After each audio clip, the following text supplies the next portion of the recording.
देखिए, आज अपने को पढ़ना है पृथ्वी के चुंबकीय क्षेत्र से संबंधित कुछ परिभाषाएं, है ना, जिसमें पृथ्वी के चुंबकीय क्षेत्र के बारे में अपन पढ़ेंगे।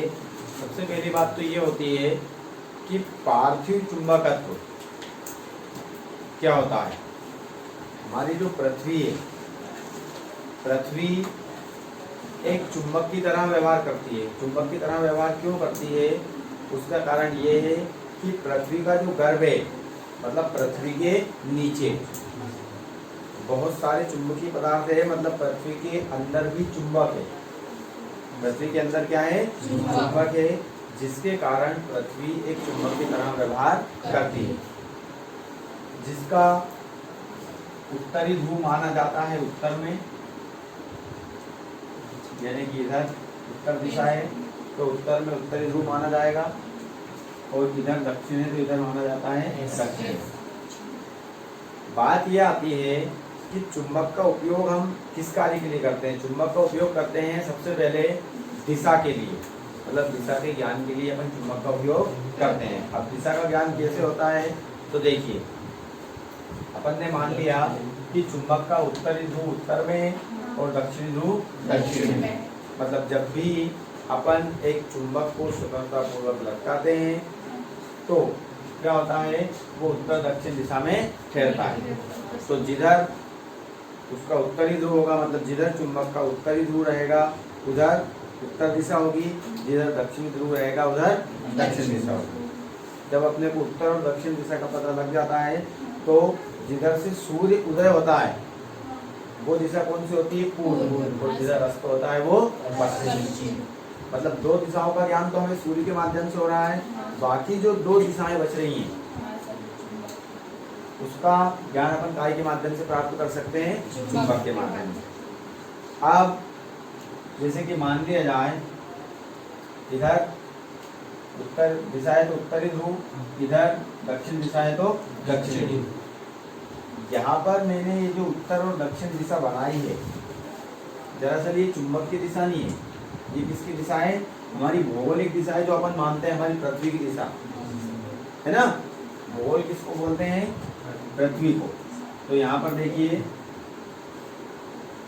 ये जो दक्षिण दिशा है ये पृथ्वी से संबंधित है, मतलब पृथ्वी के चुंबकत्व से संबंधित। इसलिए इन दोनों ध्रुवों को मिलाने वाली जो रेखा है, मतलब ये भौगोलिक ध्रुव है, हमारे पृथ्वी के ध्रुव है। पृथ्वी के ध्रुव को बोलते हैं अपन भौगोलिक ध्रुव।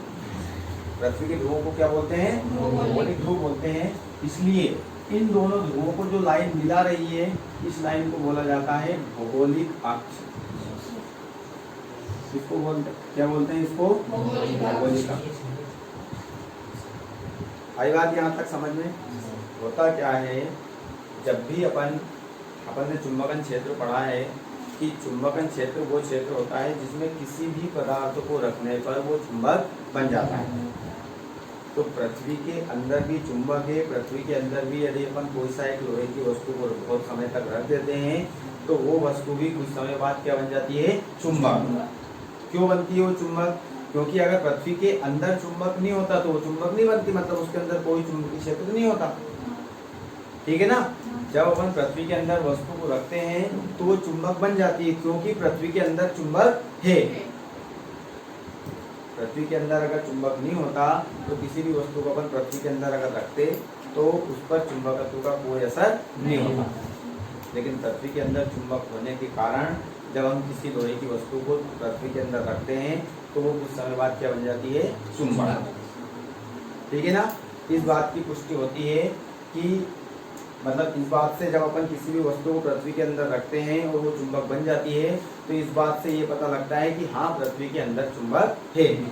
तो कुछ समय के लिए ये मान लिया गया कि पृथ्वी के अंदर चुंबक है तो उसका उत्तरी ध्रुव किधर है और उसका दक्षिणी ध्रुव किधर है? तो पहले तो नाम दे दिया गया कि उत्तर दिशा में पृथ्वी का उत्तरी ध्रुव है और दक्षिण दिशा में पृथ्वी का दक्षिणी ध्रुव। ठीक है ना। अब जब अपन एक चुंबकीय सुई लेते हैं, क्या लेते हैं? एक चुंबकीय सुई, मतलब जो एक कंपास बॉक्स की तरह एक छोटे से गोले आकार में होती है। जब उस चुंबकीय सुई को यहाँ पर हम इस प्रकार से रखते हैं तो वो जो चुंबकीय सुई होती है वो इस प्रकार से एकदम सीधी नहीं रहती। अगर हम देखें यहाँ पर देखो, ये पृथ्वी का एक अक्ष तो ये हो गया और एक अक्ष ये पूर्व से पश्चिम की ओर हो जाएगा, मतलब ये पूर्व दिशा और ये पश्चिम दिशा, ठीक है ना। अब यहाँ पर अपन ने एक चुंबकीय सुई ली और चुंबकीय सुई को जब अपन यहाँ पर रखते हैं तो चुंबकीय सुई इस सीधी दिशा में नहीं ठहरती, जबकि उत्तर दिशा अगर इधर है तो बिल्कुल उसकी जो सुई है, मतलब ये ऐसे होती है सुई, ये सुई आपकी जब आप ये यहाँ पर रखोगे तो ये जो सुई है वो इस प्रकार से ना ठहर करके हल्की सी इस प्रकार से ठहरती है। मतलब उसके जो ध्रुव है, मतलब एक उत्तरी ध्रुव है और एक दक्षिणी ध्रुव, तो उत्तरी ध्रुव हल्का सा इस उत्तरी ध्रुव से नीचे की ओर रहता है और दक्षिणी ध्रुव इस दक्षिणी ध्रुव से हल्का सा ऊपर, या तो वो इस प्रकार से रहेगी या फिर इस प्रकार से रहेगी। मतलब कहने का ये है कि आपने ये जो भौगोलिक अक्ष इस पर बनाई है, इस भौगोलिक अक्ष के संपाती चुंबक की सुई नहीं रहती। संपाती होने का मतलब है वो इस प्रकार से रहना चाहिए। जब अगर चुंबक का उत्तरी ध्रुव इधर है तो सुई का जो उत्तरी ध्रुव है वो इस प्रकार से ठहरना चाहिए और दक्षिणी ध्रुव इस प्रकार से, मतलब इस लाइन पर होना चाहिए, लेकिन वास्तव में ऐसा नहीं होता है। जब हम यहाँ पर एक चुंबकीय सुई को रखते हैं तो वो इस प्रकार से, मतलब थोड़ी सी इससे तिरछी इस प्रकार से इस पर दिखेगी आपको। जब हम इस लाइन को पूर्ण रूप से मिला देंगे तो ये लाइन इस प्रकार से यहाँ पर आकर मिलती है। अब यहाँ पर जब मिलती ये लाइन जो अपनी है, मतलब ये चुंबकीय सुई की लाइन बनाई है मैंने आपके सामने। अब ये जो चुंबकीय सुई की लाइन है, जब ये यहाँ पर मिल रही है, मतलब इधर उत्तरी ध्रुव है चुंबक का और इधर चुंबक का दक्षिणी ध्रुव, ठीक है ना। यहाँ पर चुंबक का उत्तरी ध्रुव आ रहा है, यहाँ पर चुंबक का दक्षिणी ध्रुव आ रहा है। यानी कि ये जो आपके एन और एस हैं, ये किस लाइन को मिला रहे हैं? चुंबकीय ध्रुवों की लाइन को, मतलब चुंबकीय ध्रुवों को मिला रहे हैं। और चुंबकीय ध्रुवों को मिलाने वाली जो लाइन होती है, जो रेखा होती है, वो रेखा आपकी चुंबकीय अक्ष कहलाती है। अपन ने कल परिभाषा में लिखा था, छोटी छोटी परिभाषाएं लिखी थी अपन ने, भौगोलिक अक्ष की, चुंबकीय अक्ष की, भौगोलिक याम्योत्तर, चुंबकीय याम्योत्तर, ये सभी लिखा था। तो उसमें क्या है, यहाँ पर देखिए आप, ये जो लाइन थी ये आपके भौगोलिक अक्षों को मिला रही थी, इसलिए इस लाइन को बोल दिया हमने भौगोलिक अक्ष। और ये जो लाइन है आपकी, ये आपने चुंबकीय सुई के माध्यम से बनाई है। मतलब यहाँ पर अपन ने एक चुंबकीय सुई को रखा और चुंबकीय सुई रखने के बाद में वो चुंबकीय सुई हल्की सी इस एन ध्रुव से नीचे की ओर और दक्षिण ध्रुव से ऊपर की ओर अपने को दिशा बता रही थी, इसलिए अपन ने यहाँ पर एन ध्रुव दे दिया और यहाँ पर एस ध्रुव दे दिया। मतलब ये जो दोनों ध्रुव हैं, ये चुंबक के ध्रुव हैं और चुंबक के ध्रुवों को मिलाने वाली लाइन को बोला जाता है चुंबकीय अक्ष। क्या बोलते हैं इसको? चुंबकीय अक्ष। आई बात समझ में? अब जब ये ऐसा डिसाइड हो गया तो फिर उन्होंने इस पर नजर डाली, इसमें देखा कि एन और एन पास में है, एस और एस पास में। फिर से उनके दिमाग में एक नई बात आई कि यार एन और एन में तो प्रतिकर्षण होता है, एस और एस में भी क्या होता है? प्रतिकर्षण होता है। फिर ये संभव कैसे हुआ भाई? जब एन ध्रुव को प्रतिकर्षित करता है, एस ध्रुव को प्रतिकर्षित करता है, तो फिर ये दोनों इस प्रकार से कैसे हुए? जब इस बारे में सोचा गया तो उन्होंने देखा कि यदि ये इसको प्रतिकर्षण करता है तो इसका मतलब ये है कि पृथ्वी के अंदर जो चुंबक है उसका जो उत्तरी ध्रुव है वो इधर नहीं हो सकता। अगर इधर उत्तरी ध्रुव होगा तो चुंबक का उत्तरी ध्रुव कभी भी इधर नहीं ठहर सकता है। इसलिए सारी प्रक्रिया को ना बदलते हुए उन्होंने इस बात को दर्शाया कि पृथ्वी का जो उत्तरी ध्रुव है वो दक्षिण दिशा में है और दक्षिणी ध्रुव जो है वो उत्तर दिशा में। मतलब पृथ्वी के अंदर जो आपका एक चुंबक है, जिस पर अपन ने ये याम्योत्तर बना दिया, ये तल बना दिया, इस तल में इधर की ओर जो आपका चुंबक है वो ए से और इधर एन। क्या हो गया? अब इसमें यहाँ पर यानी कि अपने पृथ्वी के अंदर जो चुंबक है उसमें वास्तविक बात यह है कि इसके अंदर इधर की ओर दक्षिणी ध्रुव है और इधर की ओर उत्तरी ध्रुव है। ठीक है ना?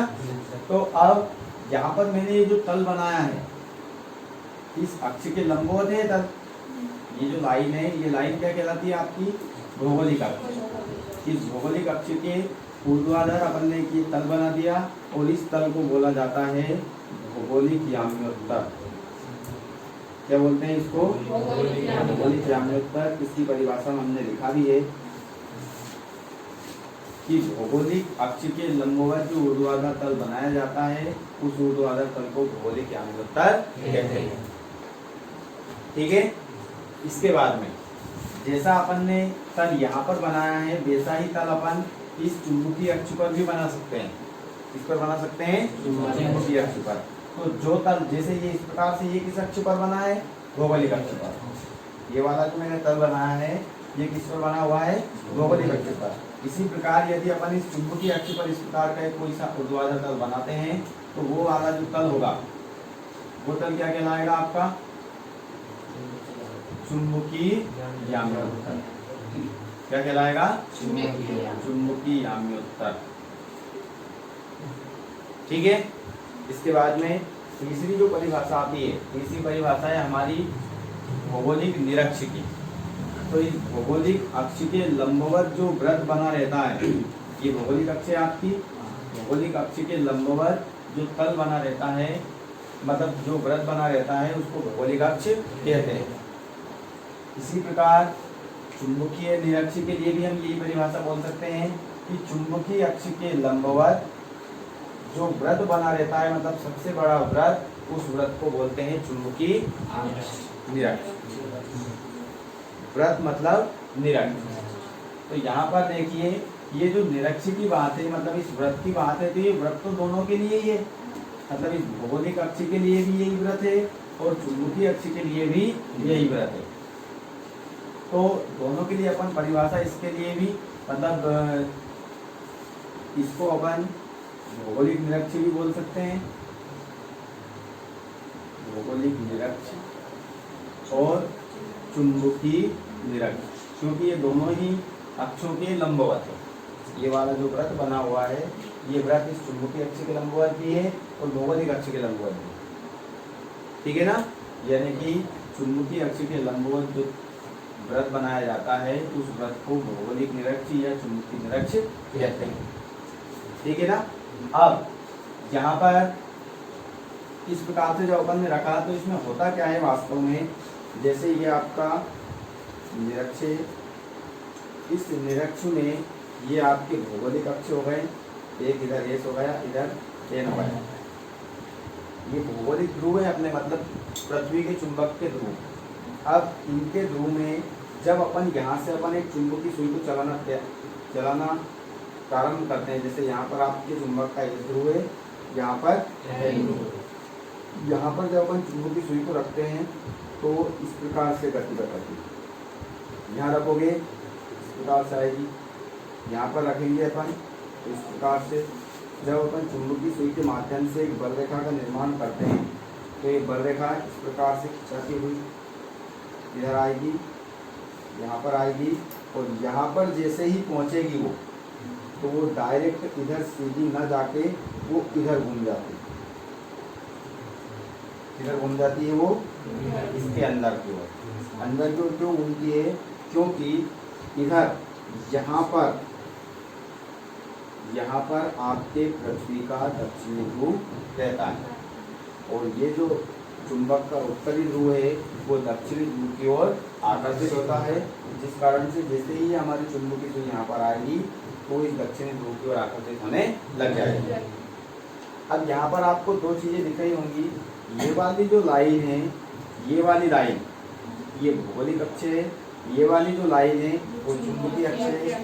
अब इन दोनों में थोड़ा सा एक कोण का डिफरेंस है, मतलब इन दोनों के बीच में यहाँ पर एक कोण बन रहा है ये वाला जो कोण है आपका दिक्पात का कोण कहलाता है।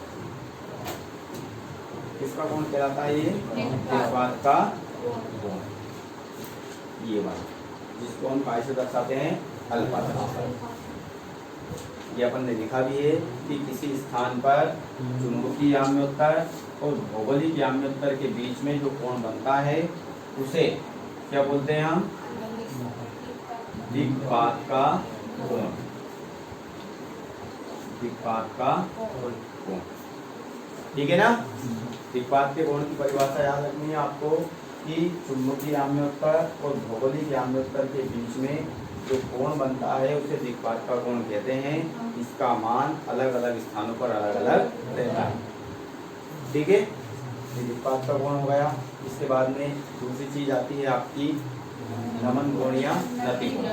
अब इसमें इसके पहले जो अपन ने जैसे दिक्पात के कोण के पहले भौगोलिक अक्ष, भौगोलिक याम्योत्तर और इसके बाद में भौगोलिक निरक्ष, भौगोलिक निरक्ष और चुंबकीय निरक्ष, ये जो परिभाषाएं लिखी थी ये पृथ्वी के चुंबकत्व से संबंधित थी।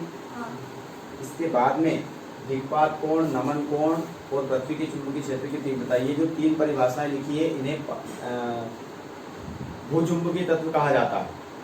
भूचुंबकीय तत्व मतलब पृथ्वी के चुंबकत्व का अध्ययन करने के लिए जिन तत्वों का उपयोग किया जाता है, पृथ्वी के चुंबकीय क्षेत्र को ज्ञात करने के लिए या चुंबकत्व को मापने के लिए जिन तत्वों की सहायता ली जाती है उन तत्वों को भूचुंबकीय तत्व कहते हैं। पृथ्वी के चुंबकत्व को ज्ञात करने के लिए जिन तत्वों की सहायता ली जाती है उन्हें भूचुंबकीय तत्व कहते हैं, ठीक है? अब इसमें सबसे पहले आता है दिक्पात का कोण। तो दिक्पात का कोण किसे कहते हैं? आपका भौगोलिक याम्योत्तर यानी कि ये वाला भौगोलिक याम्योत्तर और चुंबकीय याम्योत्तर के बीच में जो कोण बनता है उसे दिक्पात का कोण कहते हैं, जिसे हम अल्फा से प्रदर्शित करते हैं, ठीक है? इसके बाद में आता है आपका नमन कोण या नति कोण। तो यहाँ पर मैंने अभी आपको बताया कि ये जो सुई है वो यहाँ पर आके जैसे ही वो यहाँ पर आएगी तो इधर की ओर एक तरफ इंगित करेगी, मतलब झुक जाएगी वो। तो जितना ये झुकती है उस कोण को बोला जाता है नमन कोण या नति कोण। मतलब कहने का कि पृथ्वी के चुंबकीय क्षेत्र की परिणामी तीव्रता, आप ऐसे समझ लो ये क्षैतिज घटक होता है, ये हमारा एक चुंबक है, ये पृथ्वी के क्षैतिज घटक के साथ में कुछ झुका हुआ है। तो पृथ्वी के चुंबकीय क्षेत्र की परिणामी तीव्रता,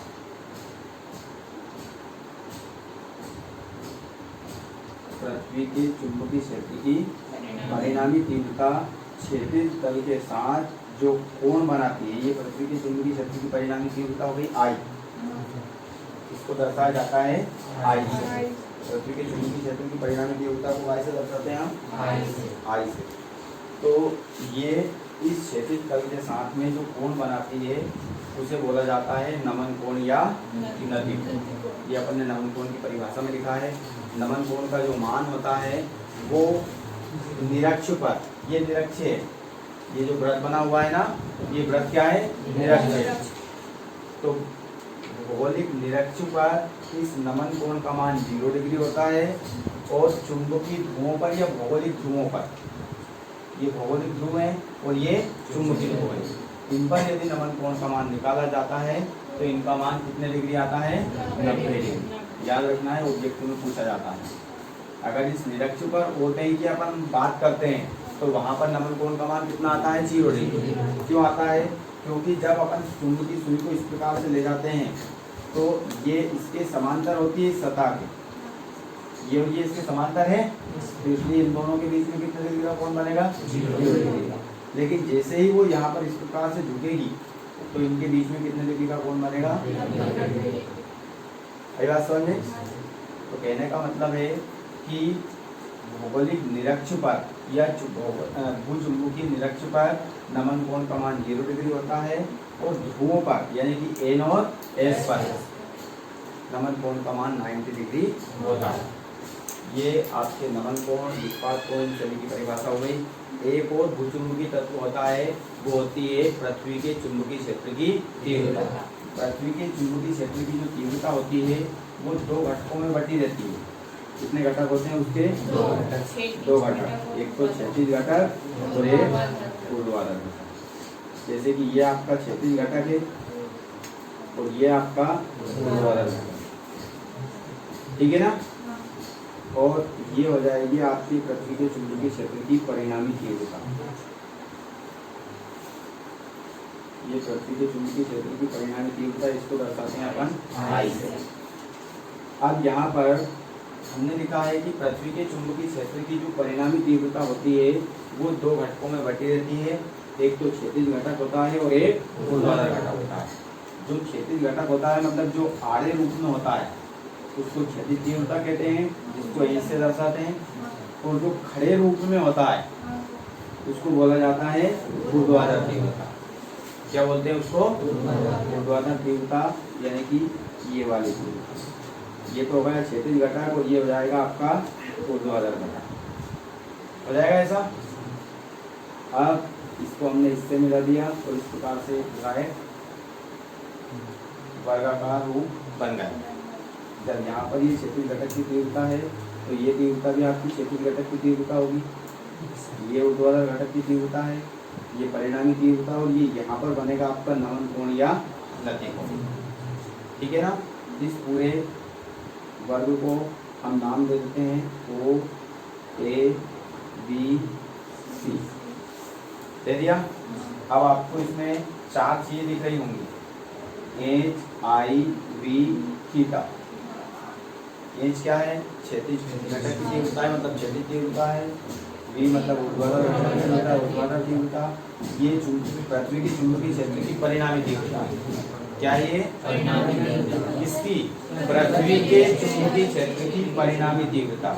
और थीटा है नमन कोण या नति कोण। इन चारों में अपने को संबंध बताना होगा।